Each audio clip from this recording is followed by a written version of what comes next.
Welcome to Alternative Investments Chat, where we demystify the world of alternative investments and financing for entrepreneurs and investors alike. With these discussions, we hope you're more empowered to unlock opportunities in your business or portfolio. I'm Erin. And I'm Erica. Let's get started. Hello, and welcome to another episode of Alternative Investments Chats. Today, we're discussing luxury and offbeat vacation rentals. Ooh. And why they're gaining popularity as an alternative asset. Looks like I got to pack my bags. Give me one too. Okay, perfect. Let's leave. Yes. Bye. Yeah, bye. We got better places to be. Exactly. So this is obviously pretty exciting. Everybody loves a vacation, and it also can be potentially really lucrative for your investment portfolio. It can involve acquiring and managing properties in unique, high-demand locations that cater to travelers who are looking for that exclusive experience. So what exactly makes a exotic vacation rental? Tell me. So exotic vacation rentals are short-term properties located in unique, remote, or highly desirable destinations, offering travelers distinctive and often luxurious experiences. So these rentals go beyond standard accommodations, providing an immersive stay in extraordinary settings such as overwater bungalows, Ooh, yes, my dream. private islands, yes, please, jungle tree houses, Cool. ice hotels, desert retreats, or cave homes. That's just to name a few of those bad boys. There's other ones out there. So several platforms specialize in listing these exotic vacation homes. But let's just break down a few of those. Yeah, absolutely. So we all know about Airbnb. What about Airbnb Lux? Ooh, fancy. Yes, very fancy. So this features high-end, professionally vetted properties. So not just, the run-of-the-mill Airbnb home that you can just list up on the regular site. Yeah. And this includes those private islands, villas, and luxury estates. So high dollar, high luxury properties. Not your cheapy apartment in downtown LA or something. Sure, like like you can stay in my bedroom. You know what I mean? It's not really that. We're talking grand scale here. I love it. They also offer concierge services as well and premium amenities, as you might imagine. Yeah. There's also Plum Guide, which might be a little bit lesser known name. They curate high quality homes that pass, again, that strict vetting process. So we're making sure that people just can't list their house or their property randomly. We have to say, this is luxury. Exactly. We have to make sure that it actually is. And this features luxury properties in premium destinations all around the world, which is pretty cool.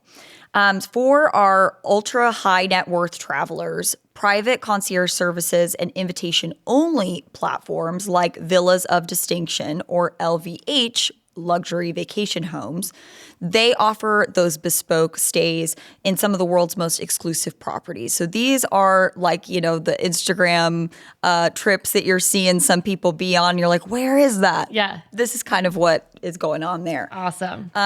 So we know what platforms to browse for these properties, but what are the best types of properties to book? Yeah. So obviously it fully depends on what you're looking for, where you're going, what kind of experience you want to have. But as I was doing my research, I found that these ones tend to be the popular kids. Okay.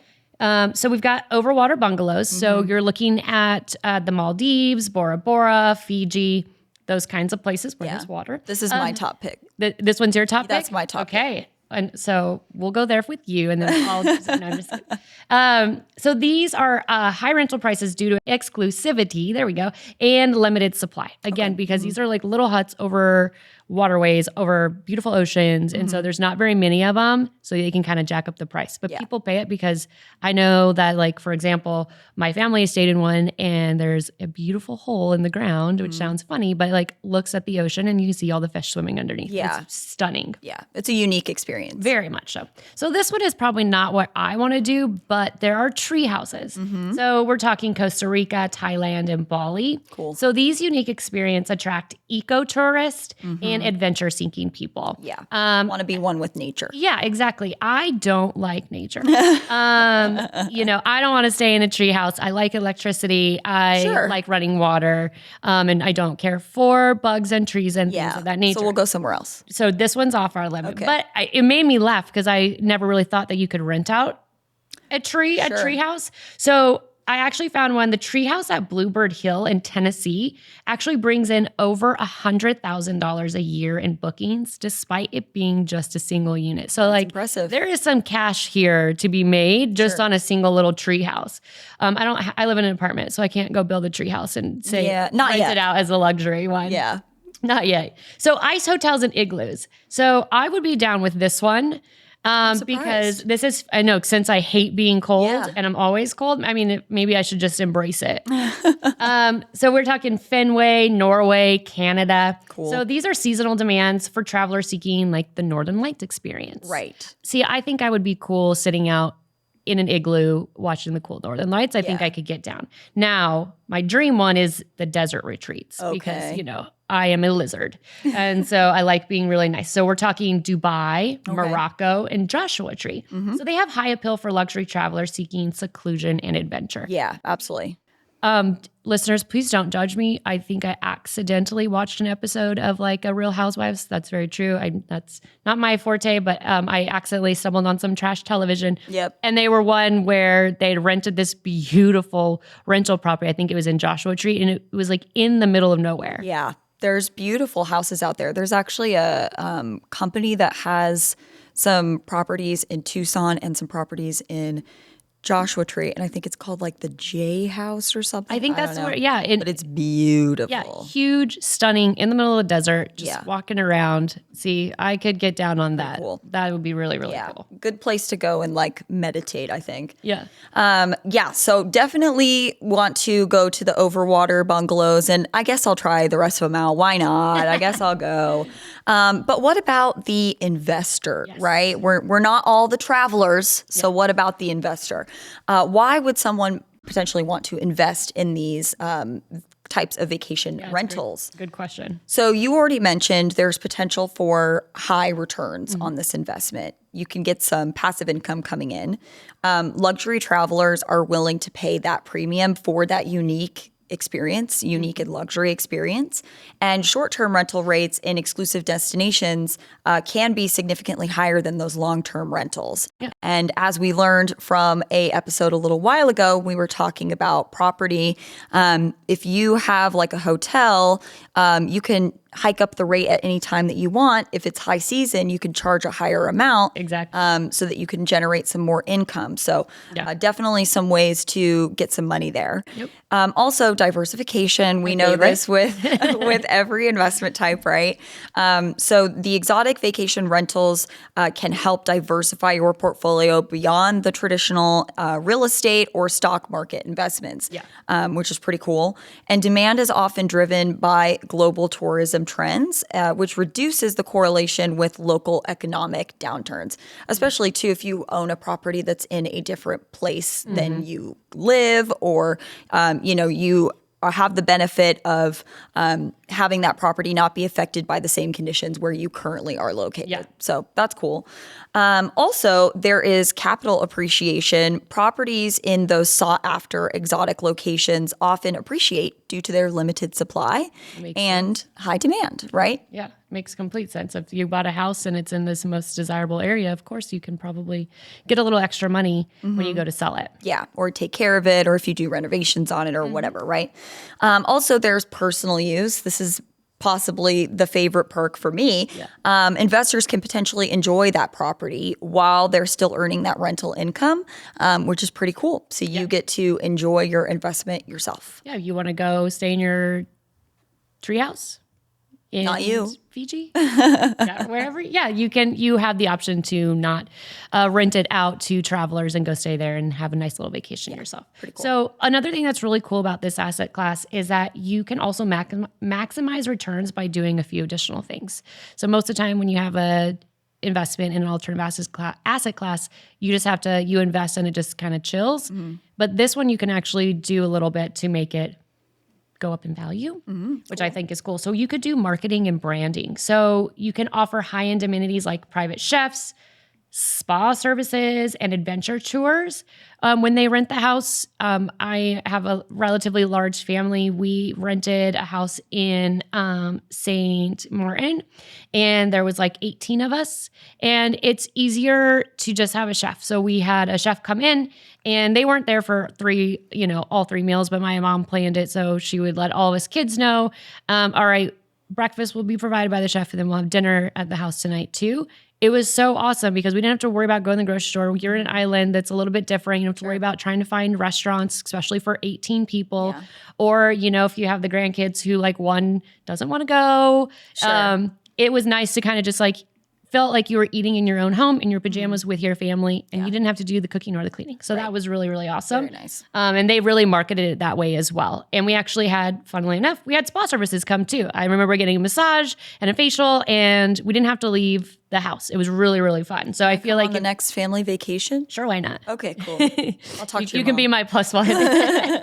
But you can create a strong brand presence on platforms like Airbnb Lux, VRBO, or direct booking websites. So if you offer these, a lot of times, think about when you travel, you don't want to plan everything out. You want kind of somebody to say, hey, while you're here, you should do this. Mm-hmm. And if someone already has it planned out for you, I will pay a little bit extra for that. Yeah, the tips from the locals, that's what you want. Yes, exactly. You also have smart pricing strategies, which you kind of touched on about changing the prices. So you can use dynamic pricing tools to adjust rates based on demand. Again, if this is a tropical destination, maybe in the summer it's a little bit more expensive. Mm-hmm. Or in the summer, or if it's, a tropical destination and it's in the winter, it's cooler, you can actually offer discounts for longer stays to boost that occupancy. Right. So you have that flexibility with this asset class. Also, again, something that I think a lot of us live on, social media and influencer marketing. Right. So you should partner with travel influencers to showcase the property. Yeah, so leverage Instagram, TikTok, YouTube for organic reach. Again, some of the places that I've seen, I saw want to go visit, I saw on TikTok. Right. Or on Instagram. Totally. And I'm like, save that, send to the friend, like, hey, when can we go? Like, this restaurant looks cool. Yeah. So that's really fun.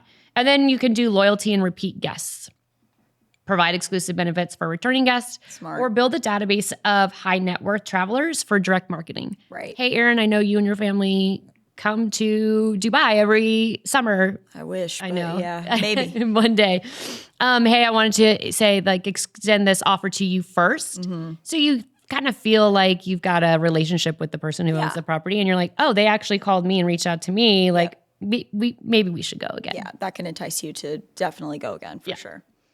Well, those seem like great strategies to help boost returns. Let's think about some key considerations, some things that you should think about maybe before going all in on an investment like this, right? So number one, market demand and occupancy rates. You should understand what the tourist trends in that region are. If it's not a tourist hotspot or a place where people come, maybe you don't want to invest a bunch of money into this one property. And that's not to say that something can't become popular, but that also would take a lot more time, money, and effort.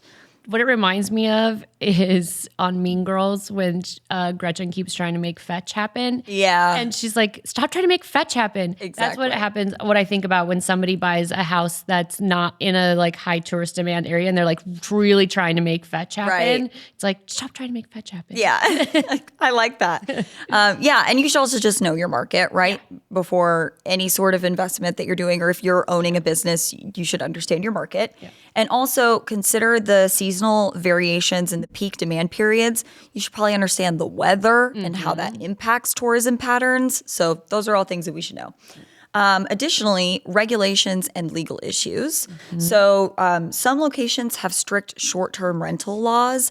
New York City had a huge problem with Airbnb recently. They started instituting some really strict laws there. Yep. So understand those things.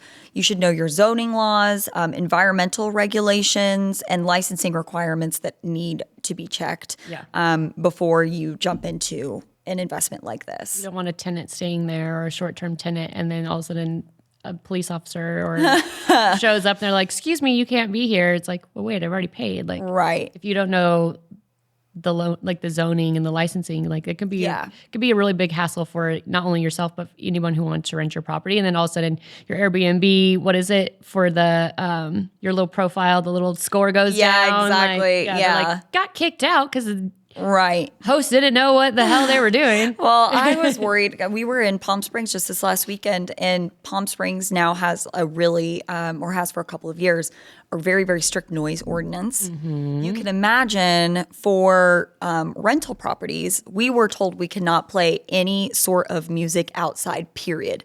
Didn't matter. And you still went? We still went. Well, we didn't know until after we booked it.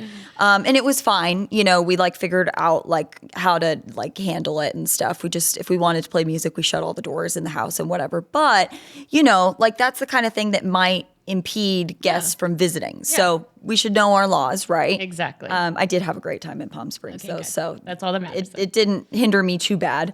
Also, maintenance and management. We should think about this. Exotic rentals require specialized upkeep. If we're thinking about those overwater bungalows, you need to consider marine maintenance because you're literally in the ocean. So think about that. Those tree houses and those woodpeckers, you got to get rid of those bad boys. Yeah. Just you know, if it's exotic and if it's unique, it's going to require unique maintenance. And also, you might want to consider hiring a local property manager, somebody who's there consistently and who can take care of the property. You don't want to just let it potentially fall into disrepair, right? Also, access and infrastructure. Remote properties may lack the basic infrastructure, electricity, sometimes even water, sometimes roads. Some of these properties might require like a Jeep, a specialized vehicle to get you there. So these are things you should think about. And also accessibility may affect those occupancy rates. If we're thinking about a tree house, you know, most tree houses don't have an elevator, right? So that's going to limit the kinds of people that can actually come to that property. So these are things that you should think about. What about those resorts where you have to hike in, where you like park on an access road and hike in? Again, won't catch me there. But there are some people that love that. Yeah, they love that. They park their Jeep, they backpack in, and that's exactly what they want. But what happens if there's a storm or, you know, these are things that people don't really think about, especially when you're traveling. If you're on vacation mode, all you're thinking about is what time is appropriate to have a cocktail. And the answer is anytime when you're in vacation mode. But I don't want to have to hike all the way out. If something was to happen in the middle of the night. So those are great things to think about. Different profiles for, you know, different travelers. So you should think about it. Also currency and economic risks. This is obviously talking more about places that are located outside of the United States, but exchange rate fluctuations can impact your profits. And also local economic instability can affect tourism demand. If people are feeling like an area is unsafe, if there's something that's going on there or, you know, whatever. The news influences travel. You know, I think a lot about Mexico. We're very close to Mexico, and I love going to Mexico. There are still people who I know who will not go because they are very nervous about what's in the news. And, you know, I'm not saying that what's in the news, you know, isn't true or whatever, but I'm just saying that those sorts of perceptions can definitely affect travel. Also, financing challenges. Traditional mortgages may not be available for these unique properties because they are considered non-standard. Not always the case, but definitely something to be aware of. And private lenders or cash purchases may be required in order for you to actually get the property. So something just to note. A few other things and risks and downsides, maybe just to kind of worth mentioning. Again, we touched on a few of them, but just to go a little bit more in depth. So there's the high initial investment and operating costs. So again, these exotic properties have higher purchase prices and ongoing expenses. Like again, back to like if you have to hike in, you have to maintain the trail and make sure everything looks good. Or if, like you said, I don't think you can get a mortgage on a treehouse or an igloo. I don't know. Maybe you can. And if you can, that's awesome. But most of the time you have to pay for these properties up front. So you have to spend that money first before you're actually making it. And again, we talked about that seasonal demand fluctuations. So many locations experience extreme seasonality impacting cash flow. Again, if you are in the islands and it's hurricane season, a lot of people aren't going to come visit you. So knowing those trends, but that is a big thing, a risk and a downside to think about. Yep. And that just leads into the natural disasters and the climate change. So coastal properties are vulnerable to hurricanes and rising sea levels. Where I know in, I know on the coast of California, some houses are just falling into the ocean. I don't know anything about that. And I know some of the houses in Nantucket also, because we looked at property there and because the sea level is rising. And they're gone. Houses are just disappearing into the ocean. So wild. if that was your rental property? Right. There it goes. Yeah. So, and then you have the flip side. Desert locations may face extreme heat challenges. Yeah. Us living here in the Valley of the Sun, where it gets 120 degrees on a regular basis in the summer, some people can't handle that. And if you're stuck out at a really beautiful property out in Joshua Tree, and your air conditioner, and the air conditioner doesn't go, it could be very dangerous. Yeah. And be very, very expensive for a repairman to get out there. Yep. And then we talked about this as well, but regulatory crackdowns, government may introduce new restrictions on short-term rentals. You'd mentioned it that New York, I know like Hawaii. Yes, Hawaii too. There are some cities in California, Montecito, for example. The reason I lived in a guest house in Montecito when I lived there, and the reason is that they had it as an Airbnb and they weren't allowed to rent it as an Airbnb. So they took me on as a tenant, which was fabulous for me. Yeah. So I got a really cool place, but they were used to getting that cash flow, and now all of a sudden it's gone. Right. So you got to think about those kinds of things. Yeah, you definitely need to consider those things. Investing in exotic vacation rentals can be capital intensive. Yes, we know very this. much so. But several funding and ownership models might help mitigate the risks that we just talked about and help maximize the returns. Yes. So here are two of the most common approaches. Or the most common approaches. Traditional ownership, this is like buying the property. Outright, you're in charge of managing it. You're supplying the capital to purchase it. And you also, that requires the higher upfront capital, as we know, because you have to have all the money. Yep. But it also offers you full control of your operations, branding, and pricing, and also obviously the profits. If you're the sole owner, you're the one that gets to you get all the money, the profits. Joint venture, not just for businesses, but also for exotic vacation rentals. There we go. Investors typically have that 50-50 equity split, or you could have a silent partner. This is someone who never talks. I'm just kidding. Yeah. I want that. Right. This is someone who invests the capital, but the other person actually manages the property. Yeah. This is great for sharing the risk, but there is also potential for disputes, right? If people don't get along or agree. And profit sharing may not always be fair, depending. It's like a group project, right? Where you have one person who did absolutely nothing, but for the sake of the grade, you all, you did all the work, and guess what? They still got an A. So that could happen here, but with money. Yep. There's also syndication groups and REI crowdfunding, real estate investment crowdfunding. This can happen through platforms like Fundrise or Realty Mogul. They can provide exposure to high-end vacation rentals without active involvement, and this can reduce the risk and the management obligations of the actual property. Yeah, you just give them some money, they take care of it, and then you get some of the returns. You give them a little fee, everyone's happy, and on your merry way you go, right? Yep. So just like we've talked about in all the other alternative asset classes, there's always fractional ownership. So you don't have to own a whole piece. That's very much true in the exotic rental space as well. So multiple owners or buyers, I guess, split ownership, making it a lower buy-in. However, conflicting schedules can be an issue when it comes to using the property. So we talked about one of the upsides of having these rental properties is that you can use them for yourself. But if me and you both have, we own the property, and I'm like, hey, I'm going to go in June, and you're like, nah, I was going to go in June. Right. And you're like, going to fight. But exactly. Or we just go together and we have a dance off. Yeah. That's the real way to do it.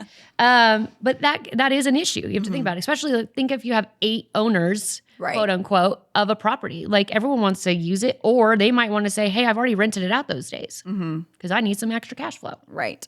But just like everywhere else, there are some popular platforms that specialize in fractional ownership. So there's Pacaso, which offers shares in luxury second homes across the US and Europe. Cool. And they are fully managed. So they have cleaning crews, maintenance crews, same thing. So hands off, you don't have to really do much. Then this one always cracks me up because it's coconut, but it's spelled Kokonut. At first I was like, what the heck is that? Coconut. Coconut. So this is a fractional ownership with rental income potential. Now this is something that doesn't always happen, and we'll talk about it just in a few seconds. But like, just because you have a rental property doesn't mean you're getting that cash flow always. And again, there are so many other platforms out there, but I want to encourage our listeners to decide what their investment goals are first. Absolutely. And then find the platform that fits their model. Yes, absolutely, for sure. And, every investment is different, and not every investment works for every investor. You're absolutely correct. So last thing that we need to consider if we're talking from the investor perspective are exit strategies. Get me out of here. Exactly. Exiting an investment in a exotic vacation rental space requires careful planning, and liquidity can be more challenging. We know, right? Because you own a physical property. It can be more challenging because it's a physical property, but it can also be more challenging because it's not traditional real estate. Correct. It's not a normal house, right? So here are a few common exit strategies. One, resale on the open market. This would just be, listing it like a normal home. This is great because if the market has appreciated, you have the potential to see really high returns, but it could take a really long time, 6 to 24 months maybe for the property to even be, or maybe never, right? To be sold, especially if it's located in a remote market. And also, if you think about the longer that a property sits on the market, typically the less in value it's perceived to be because people are like, well, what's wrong with it, right? Exactly. So just keep that in mind. If you are in a situation where you have fractional shares, you could sell those fractional shares. This is faster than having to sell the entire property, obviously, but co-owners may make this difficult. They may not like that you're trying to sell your shares. They may want to know who's buying the shares and approve said person who's buying the shares. So investors could end up selling at a discount if demand is low as well, because if nobody wants it, right, then you're not going to be able to get as much money for it. Another thing you can do, like you mentioned, convert to that long-term rental. If market has slowed, demand has slowed, investors could take on those yearly leases to still generate income. It just won't be as much as, short-term rentals would be. This allows investors to continue to have that passive income, and you can wait out, hopefully, for a better market. Maybe you can even wait out for a better market for you to sell.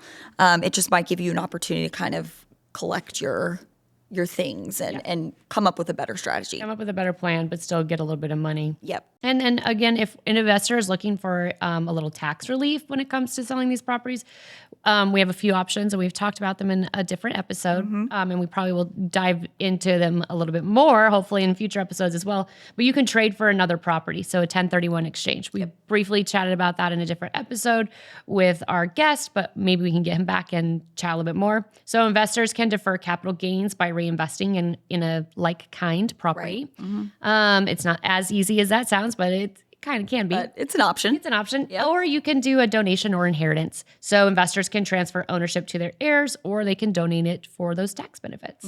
Very cool. Yeah. So this brings us to the end of our episode here. Our vacation Our has vacation has ended. Our time as travel agents Don't worry, has I ended. bought everybody souvenirs. Oh, thank God.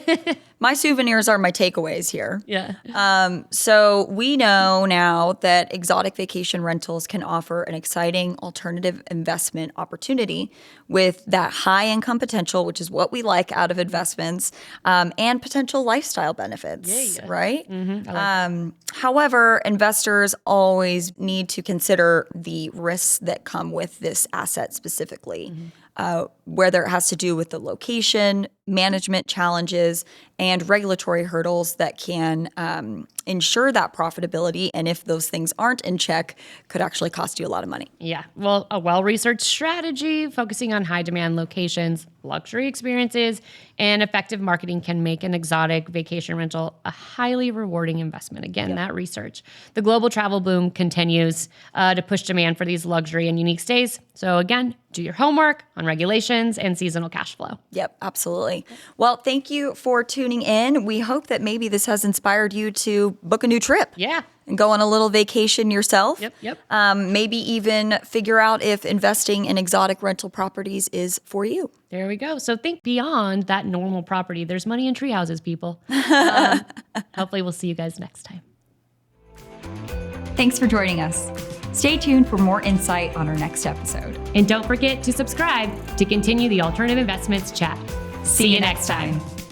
Content provided in this podcast is for informational purposes only and should not be construed as professional, financial, or investment advice. This podcast should not be construed as an offer to sell or a solicitation of any offer to buy any securities. We strongly recommend that you seek advice from a qualified professional before making any financial decisions.